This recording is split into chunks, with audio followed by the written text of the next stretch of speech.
Greetings, salutations, respect, and love. Oh, my dear friends, you've wandered onto the Prog Corner. My name is Scott. I'm going to be your host. And before we get started with the topic at hand here today, which are 10 artists that you guys hate. You know you do, but I actually love.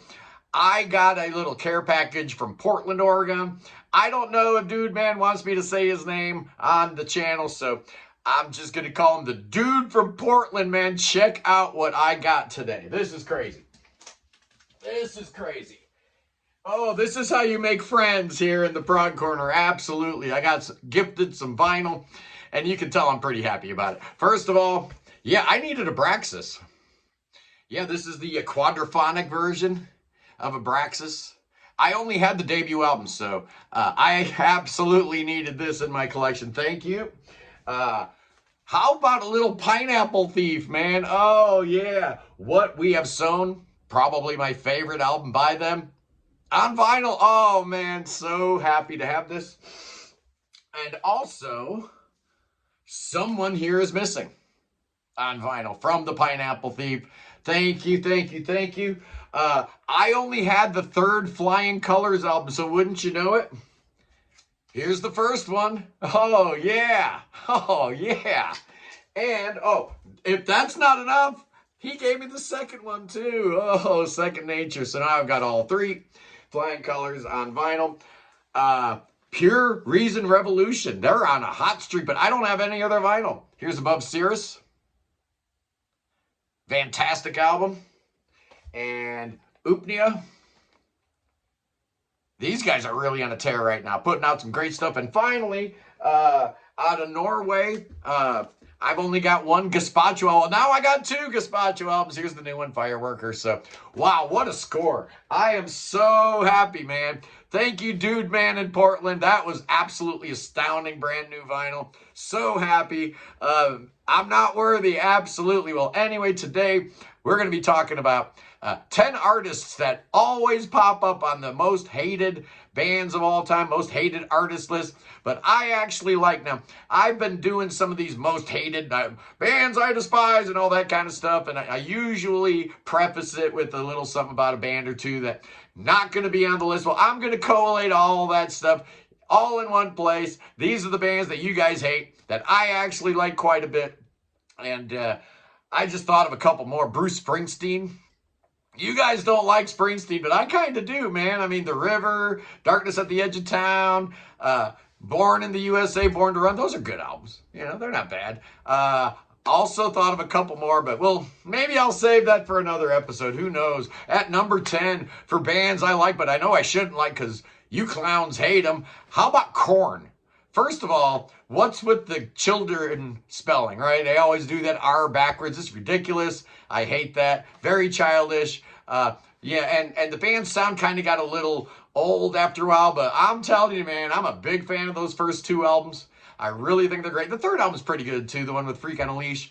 But you know what? If you're a band and you created this totally unique sound that no one in the history of rock and roll's ever sounded like, and you can like play one of their records and know within 2 seconds that it's that particular band, you've done something most bands, like 99.99% of bands in the history of mankind, could not accomplish. That's what Korn did, man. They created this unique sound that was all their own. You don't have to like it, but you got to respect it. I actually like it. I think it's pretty cool. Always liked Korn. Yeah, guilty pleasure, probably. Next up in the number 9 slot, let's talk about Live. Oh, yeah, they used to be, they were called something else, Public Announcement or something like that. I don't know, put out a record that I've never heard. But the first 3 albums as Live, man, so good. Mental Jewelry, Throwing Copper, Secret Samadhi. Unbelievably great. And what's Dude Man's name? The bald lead singer, Ed Kowalitz, or Ed K. Let's call him Ed K with the bald head. Oh, he's a great front man. I actually saw them open for Chuck Berry. I don't know how that works exactly, but man, if you write the song I Alone, you get a lifetime pass, man. You absolutely do at number 8. Stone Temple Pilots. Oh, I know you guys hate Scott Weiland. I get it. You know, there's a lot to hate there. Oh, Creed. I could have put Creed, speaking of another Scott. I actually like the first 2 Creed albums. I don't care what anybody says, so that's my number 11. Anyway, back to Stone Temple Pilots, man. A lot of you people don't like them, but you're not listening right. I'm telling you, you're not listening right, because the first 3 Stone Temple Pilots albums are great. Core, Purple, and was that Tiny Music and the Vatican Gift Shop. Oh, so good, man. And if you need something to latch onto, because, yeah, my wife hates STP. She cannot get past Scott Weiland's voice, so I kind of get it. But, man, listen to what Dean DeMaio is playing, or what DeLeo, what's his name? Him and his brother, Robert. Robert's the bass player. Dean's the guitar player. DeLeo, I think. Dean DeLeo. Wow. Holy shnikes, man. He's amazing. His chord choices, just next level. Unbelievably great. Number 7. How about Taylor Swift? You guys know how much I love me some Taylor Swift, but yeah.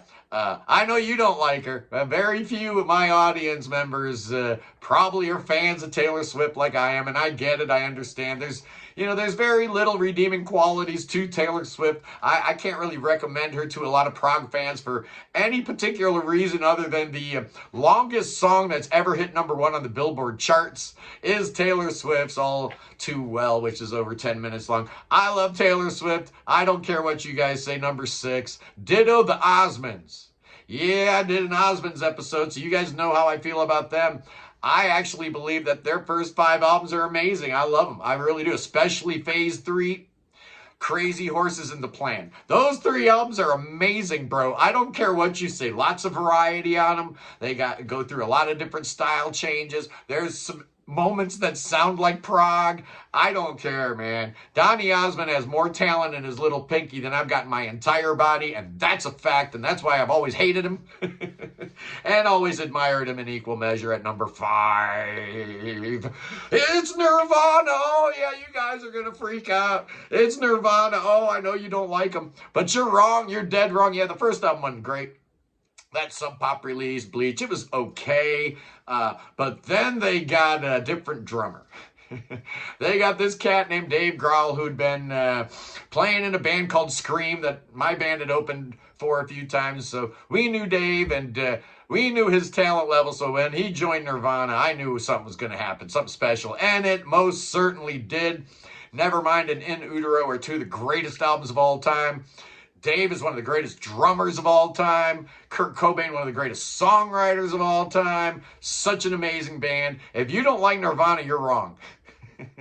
I'm just telling you, you're dead wrong. Absolutely, you are at number 4. Another band that gets a lot of hate from a lot of people. It's REM. And,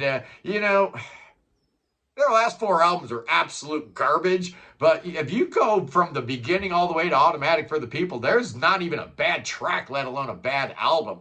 I mean, I'll even include that first EP, that Chronic Town EP, so good. And then you got the first 2 albums were just amazing, Mummer and Reckoning, and then album after album after album, Fables and Document and Green. It's just amazing. Great band. I don't care what you say. Really, really cool. At number 3. How about the Smiths? People hate the Smiths. I should have put them on this list too, but I didn't, because I did this list in like 15 seconds flat, obviously.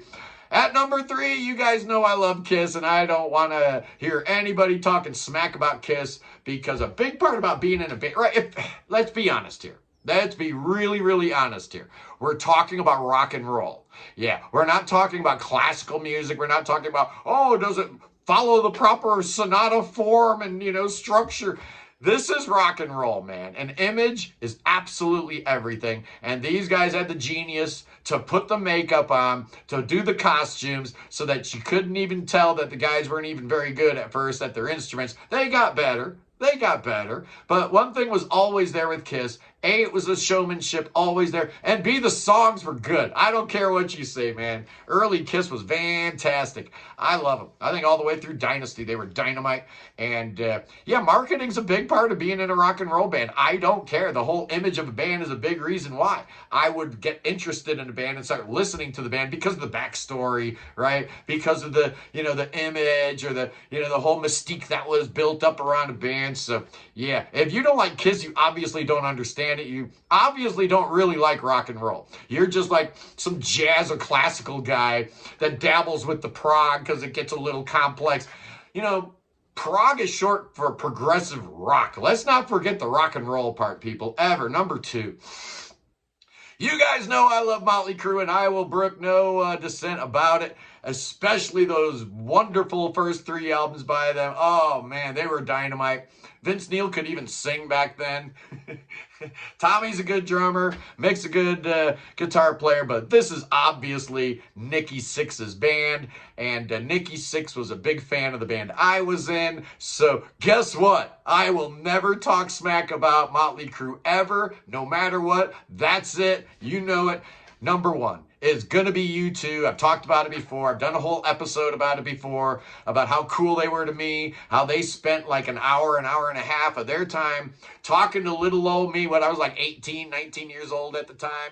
And the Edge and Bono could not have been nicer to me. I can't stress this enough. These guys were awesome to 18-year-old Scott. And you know what that means. You know what that means. That means I love them, and I will never, ever, ever leave them. I will never desert U2, because I remember that meant a lot to me. You know, I know they were nobodies back then. They were opening for Jay Giles' band, right? Centerfold was the #1 song in the nation at the time. They were just the opening act. But they were great guys. They treated me with respect, and I love them, and I always will. So put that in your pipe and smoke it, man. Yeah, I should have put Creed in. I should have put Creed on this list because, you guys like Alter Bridge, right? You know you do, but you can't brook Creed. Well, you're just dead wrong because it's the same thing, but with better songs. Anyway, guys, that's my wrap up of the artists that you guys hate, but I actually love. I will see you punks Sunday when I'm bringing in Charlie Bramwell and Basilia, and we're going to battle it out with the boys from Hats Off, Gentlemen, It's Adequate. Is Dancing Allowed in Prague? I say it's not. Poppycock, no way. That's just ridiculous. You know, you put a song in 17/8 time for a reason, right? You do that so people can't dance. Give me a break. Anyway, we're going to talk about that Sunday. It's going to be amazing. I love you guys. Peace in the Middle East. Free Tibet. Free Ukraine. Free your mind. Free beer. Free Willie. God save that king. Oh, said King Chucky. The Chucky the third. The Chucky. He needs some saving. Oh, bring him to Ohio. Oh, bring that Chucky boy to Ohio. And I got spells. I got incantations. I got prayers. I got all kinds of stuff for the Chucky boy. Absolutely I do. But Billy Bob's got something even better. He's got snakes for the king. Oh, we're going to dance with rattlesnakes. That's the only dancing allowed in Prague. You hear that, Basilia? You hear that, Mark and Malcolm? Oh, I know you've been brainwashed by Boz into thinking that dancing's allowed in Prague. It's not. It's absolutely not. But only if you've got snakes. Then I'll allow it. I'll see you punks Sunday. Peace.